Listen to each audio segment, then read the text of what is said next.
Radio Wave, we're live from your drive this afternoon. We are at Envision here in Blackpool's South Shore.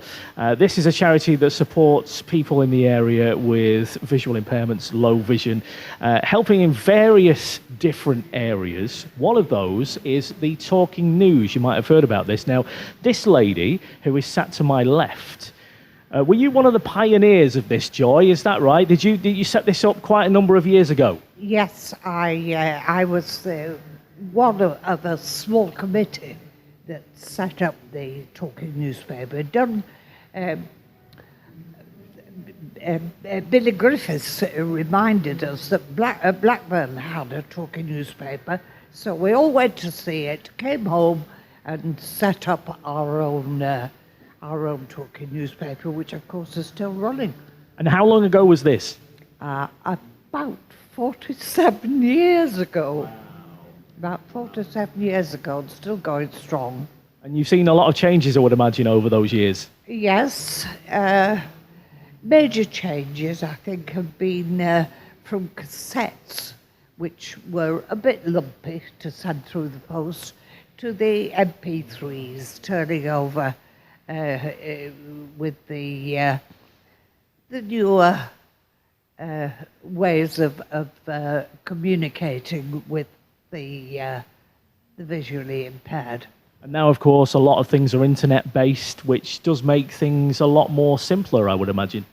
Well, yes, we have approximately between 250, 300 MP3s going out, and approximately 250 listen to the Talking Newspaper by the internet, which really is a substantial figure. Actually, our Talking Newspaper is probably one of the biggest in the country.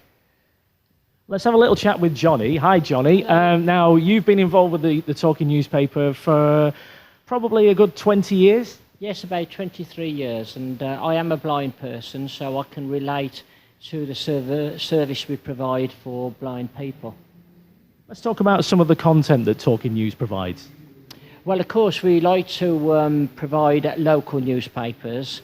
A lot of the articles in the local newspapers you won't hear on the television because most of them are national. But in addition to that, we also provide magazines and also visually impaired news. So that's if somebody wanted to phone up and wanted to know whether or not one of the, we got roadworks and all that, we like to provide what problems and hazards may be in Blackpool to help them carry on with a normal life.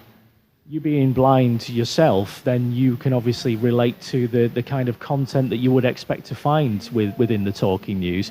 How do you make it different each time? Well, normally, what I like to try and do is that anything what's coming up fresh, I call it fresh, like anything regarding cinemas, audio described films, and anything what is tactile in different theatres and all that, we like to provide that information to them. So this is ongoing and it's going to change from week to week. And this is a free service? This is a free service, and each person, we send out a memory stick each week, and they send it back to us as soon as they've finished and listening to the recording. Joy, amazing work that you've done all these years. Yes, well, we do about approximately 12 hours of listening per week, which is quite substantial, really. But the